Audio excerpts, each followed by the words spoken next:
وبركاته. الحمد لله رب العالمين والعاقبة للمتقين فلا عدوان إلا على الظالمين. أشهد أن لا إله إلا الله وحده لا شريك له وأشهد أن محمدا عبده ورسوله صلى الله عليه وعلى آله وأصحابه ومن اهتدى بهديه واستنى بسنته إلى يوم الدين وسلم تسليما كثيرا. أما بعد. Ikhwani wa akhwati kaum muslimin, kaum muslimat rahimani wa rahimakumullah jami'an. Puji dan syukur alhamdulillah kembali kita ucapkan untuk Allah Subhanahu wa taala atas nikmat dan karunia yang telah dilimpahkan oleh Allah Subhanahu wa taala untuk kita.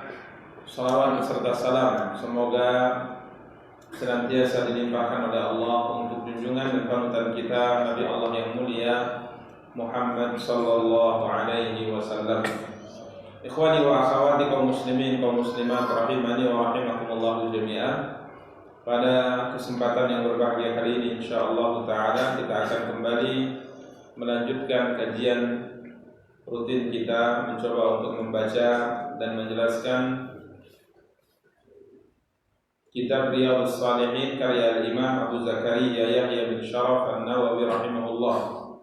Yang pada pertemuan terakhir kita masih membahas hadis Ka'ab bin Malik radhiyallahu taala, dan ini hadis yang ke-21 dari kitab Riyadhus Shalihin. Yang pada pertemuan yang lalu kita telah sampai pada pembahasan ayat yang diturunkan oleh Allah Subhanahu wa taala kepada Nabi kita yang mulia sallallahu alaihi wasallam terkait dengan diterimanya taubat Ka'ab bin Malik radhiyallahu taala dengan dua orang temannya, Murarah ibn Rabi' radhiyallahu taala anhu dengan Hilal ibn Umayyah radhiyallahu taala anhu, di mana Allah Subhanahu wa taala turunkan di dalam Al-Qur'an ayat yang terus dibaca oleh kaum muslimin sampai hari kiamat kelak tentang taubat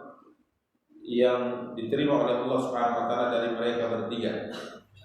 Pada pertemuan yang lalu kita telah bacakan ayat 117 ya, pada pertemuan yang lalu, yakni firman Allah Subhanahu wa taala, a'udzubillahi minasyaitonir rajim.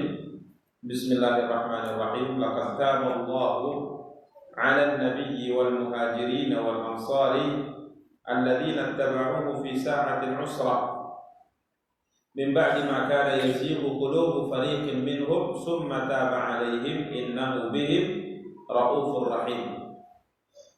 Sesungguhnya Allah Subhanahu wa taala telah menerima taubat yang pertama, taubat Nabi, kemudian orang-orang Muhajirin, kemudian yang ketiga orang-orang Ansar. Di mana kemarin telah kita jelaskan ya, apa dimaksud dengan taubat yang dilakukan oleh Nabi sallallahu alaihi wasallam, kemudian taubat yang diterima oleh Allah.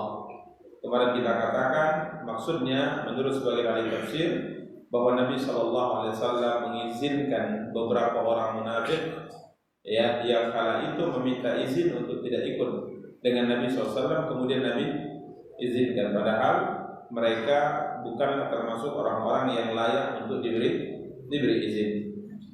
Kemudian orang-orang Muhajirin dan Ansar mereka memiliki sedikit kecondongan untuk tidak ikut, artinya berat ya, sebagian mereka merasa berat untuk berangkat di perang ini karena sebagaimana kita jelaskan pada pertemuan yang lalu bahwa perang ini adalah perang yang terjadi di musim panas ya, terjadi di musim panas, sehingga Allah Subhanahu wa taala memakai istilah perang ini dengan sebutan dengan firman-Nya fi sa'atil usra ya, di masa yang sulit. Karena memang perang ini sebagaimana kita jelaskan adalah perang yang sulit. Yang pertama karena jumlah pasukan sangat banyak, sedangkan kendaraannya tidak memadai ya, kendaraan tidak memadai. Kemudian juga perbekalan tidak mencukupi. Ya, sampai kemarin kita jelaskan kadang-kala para sahabat itu hanya satu biji kurma, apa yang mereka lakukan? Mereka isap ya, seperti mengisap permen, kemudian mereka keluarkan lagi dan mereka simpan. Ya karena terbatas ya, makanan sangat terbatas. Kemudian perjalanan sangat jauh dan di musim panas, dan musuh yang dilawan dihadapi adalah negara adidaya di zamannya, yaitu kerajaan Romawi. Jadi ini adalah perang yang sangat sulit ya, sehingga Allah menyebutkan di sini fi sa'atil usra. Sehingga ada sebagian orang-orang muhajirin dan orang-orang ansar kala itu berniat untuk tidak ikut, berat bagi mereka ya, berat bagi mereka. Akan tapi Allah SWT kemudian selamatkan mereka, akhirnya mereka tetap ikut. Bahkan ada sebagian para sahabat yang akhirnya menyusul ya. Akhirnya apa? Menyusul. Berat bagi mereka, namun akhirnya mereka tersadarkan, kemudian mereka menyusul Nabi kita yang mulia sallallahu alaihi wasallam. Min ba'di ma kana yazighu qulubu fariqin minhum summa taba alaihim innahu bihim raufur rahim. Ya, setelah hati segolongan dari mereka hampir apa? Berpaling. Kemudian Allah menerima taubat mereka, sesungguhnya Allah Maha Pengasih lagi Maha Penyayang kepada mereka. Ini Allah sebutkan tentang diterimanya taubat Nabi, Muhajirin dan orang-orang Ansar. Baru pada ayat berikutnya Allah SWT menyinggung, yakni pada ayat 119 menyinggung tentang 3 orang sahabat yang taubat mereka diserahkan kepada Allah. Ya, sebagaimana kita telah jelaskan, tatkala ketiganya datang kepada Nabi, yang diceritakan di sini adalah Ka'ab bin Malik. Dia datang kepada Nabi SAW, kemudian mengakui kesalahannya, jujur kepada Nabi SAW bahwa ketidakikutsertaannya di perang ini tanpa udzur. Artinya dia mampu, akan tapi dia lalai, dia malas, kemudian beliau tidak ikut. Maka kemarin telah kita ceritakan, Nabi SAW mengatakan, adapun ini maka dia telah jujur, maka pergilah, berdirilah, kita akan lihat apa yang akan Allah lakukan kepadamu. Jadi urusan mereka dikembalikan kepada siapa? Kepada Allah. Biarlah Allah yang menentukan apakah taubat kalian diterima atau tidak. Dan selama penantian itu mereka bertiga di baikot, ya sebagaimana telah kita jelaskan. Maka setelah berlalu berapa hari kemarin? 50 hari 50 malam, ya 50 hari 50 malam baru turun ayat ini. Ya, jadi ayat yang ke-119 dari surat Taubah ini menyinggung langsung tentang bagaimana taubat mereka apakah diterima oleh Allah SWT. Maka Allah berfirman, wa 'ala tsalatsatil ladzina khulifu, kata Allah. Dan terhadap 3 orang yang ditangguhkan penerimaan taubat mereka, ini 3 orang ini, Ka'ab bin Malik, Murarah bin Rabi', Hilal bin Umayyah. Ya, ditangguhkan penerimaan taubat mereka oleh Nabi SAW. Nabi serahkan diterima atau tidaknya taubat mereka kepada Allah. Hatta idza dhaqat 'alaihimul ardu bima rahubat. Kemudian Allah ceritakan keadaan yang mereka alami selama masa penantian taubat mereka diterima atau tidak. Di Baikot ya, kita telah ceritakan semua penduduk Madinah apa? Membaikot mereka bertiga. Ya, membaikot mereka bertiga. Tatkala berbicara dengan siapapun maka tidak ada yang mau menjawabnya, sampai mengucapkan salam saja tidak dijawab. Ini pembaikotan namanya, ya. Mengucapkan salam kepada Nabi SAW hanya bermuka masam, ya bermuka masam kepada Ka'ab bin Malik radhiyallahu taala. Sehingga dhaqat 'alaihimul ardu bima rahubat. Telah menjadi sempit, kata Allah SWT, bagi mereka bumi. Artinya kampung halaman mereka kota Madinah yang mereka dilahirkan di sana, besar di sana, hidup di sana dan memiliki keluarga, memiliki kerabat, memiliki teman di sana. Ini terasa apa? Sempit bagi mereka karena berubah semuanya. Artinya tidak ada seorang pun yang mau berbicara dengan mereka. Kemudian Allah Subhanahu wa taala mengatakan wa dhaqat 'alaihim anfusuhum. Ya, wa dhaqat 'alaihim anfusuhum bima rahubat. Ya, artinya padahal bumi itu apa? Luas, kata Allah. Jadi terasa sempit padahal hakikatnya bumi itu apa? Luas. Kemudian Allah mengatakan wa dhaqat 'alaihim anfusuhum, dan kata Allah jiwa mereka pun telah sempit pula mereka rasakan. Ini yang kemarin kita jelaskan bahwa setelah berlalunya, kalau untuk Ka'ab bin Malik ya, kalau untuk yang 2 sahabat Murarah bin Rabi' dan Hilal bin Umayyah, dari awal mereka berdua di Baikot mereka sudah tidak keluar apa? Rumah. apa yang mereka lakukan dalam rumah setiap harinya, mereka hanya bisa menangis. Jadi sudah terasa sesak dada mereka, ya, tatkala diuji dengan ujian yang sangat berat ini. Adapun Ka'ab bin Malik paling kuat. Ya, beliau pun menangis kemarin karena apa? Pertanyaannya kepada Abu Qatadah tidak dijawab, hanya dikembalikan pada Allah dan Rasulnya. Namun setelah berlalu 50 hari 50 malam di sana beliau duduk setelah sholat subuh merasakan hal yang sangat luar biasa beliau rasakan. Jadi jiwa mereka sudah merasa apa? Sudah mereka rasakan sangat sempit, ya. Kemudian Allah Subhanahu wa taala mengatakan wa dhannu an la marja'a minallahi illa ilaih. Dan mereka telah mengetahui bahwa tidak ada tempat lari kecuali hanya kepada Allah, hanya kembali kepada Allah Subhanahu wa taala. Summa taba alaihim liyatubu, masyaallah. Kemudian Allah menerima taubat mereka agar mereka tetap berada di atas taubat mereka. Ini jelas, ya. Ini ayat menunjukkan bahwa taubat mereka diterima. Summa taba alaihim. Kemudian Allah menerima taubat mereka. Innallaha huwat tawwabur rahim. Sesungguhnya Allah adalah zat yang maha menerima taubat lagi zat yang maha penyayang. Ya, jelas ini ayat diturunkan oleh Allah Subhanahu wa taala terkhusus kepada tiga mereka bahwa taubat mereka telah diterima oleh Allah Subhanahu wa taala. Sehingga, ya, Ka'ab berkata, "Wallahi ma an'ama Allahu 'alayya min ni'matin qattu ba'da id hadani Allahu lil Islam a'zamu fi nafsi min sidqi Rasulullah sallallahu alaihi wasallam alla akuna kadzabtuhu." Demi Allah, kata Ka'ab, tidak ada satu nikmat yang Allah anugerahkan kepadaku setelah Allah berikan aku petunjuk ke dalam Islam lebih besar menurutku kecuali kejujuranku di hadapan siapa? Rasulullah SAW, dan hari itu aku tidak berdusta di hadapan beliau alaihi wassalatu wassalam. Ini luar biasa, nikmat yang dirasakan sangat besar oleh Ka'ab bin Malik adalah nikmat tatkala beliau jujur di hadapan siapa? Rasulullah. Sampai kemarin kita jelaskan, Ka'ab bin Malik tidak menyangka kalau taubatnya diterima itu melalui apa? Al-Quran. Ya, melalui Al-Quran. Beliau tidak menyangka bahwa diterimanya taubat beliau itu Allah menjawabnya dengan menurunkan ayat yang dibaca oleh kaum muslimin. Ya, beliau menyangka tidak sejauh itu.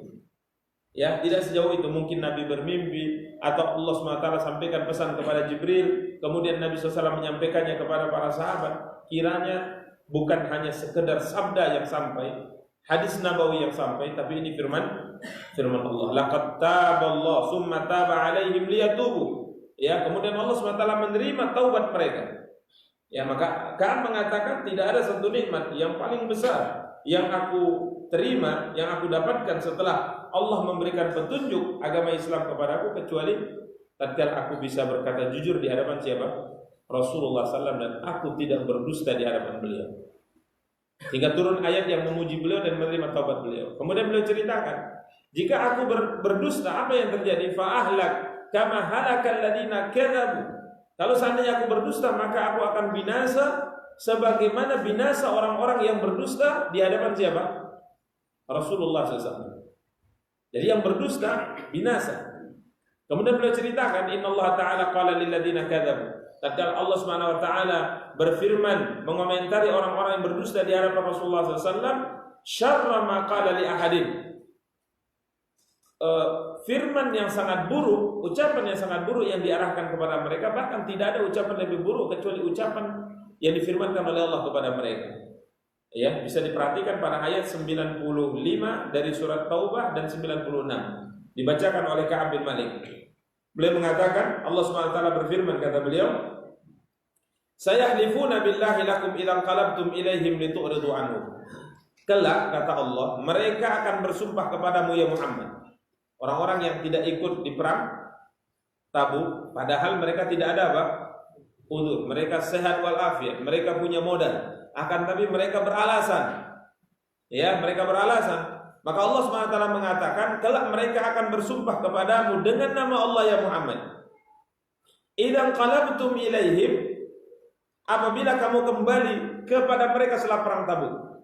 Jadi orang-orang yang mencari-cari alasan ini setelah nanti engkau pulang, Allah ceritakan mereka pasti akan bersumpah. Ya, setelah engkau pulang dari perang Tabuk, mereka akan bersumpah di hadapanmu. mengatakan, demi Allah ya Rasulullah, kami tidak ikut perang karena ini dan ini. Demi Allah ya Rasulullah, sebenarnya saya ingin ikut perang, akan tapi ini dan ini. Mereka cari-cari alasan. Ini dikatakan oleh Allah sampai mereka bersumpah.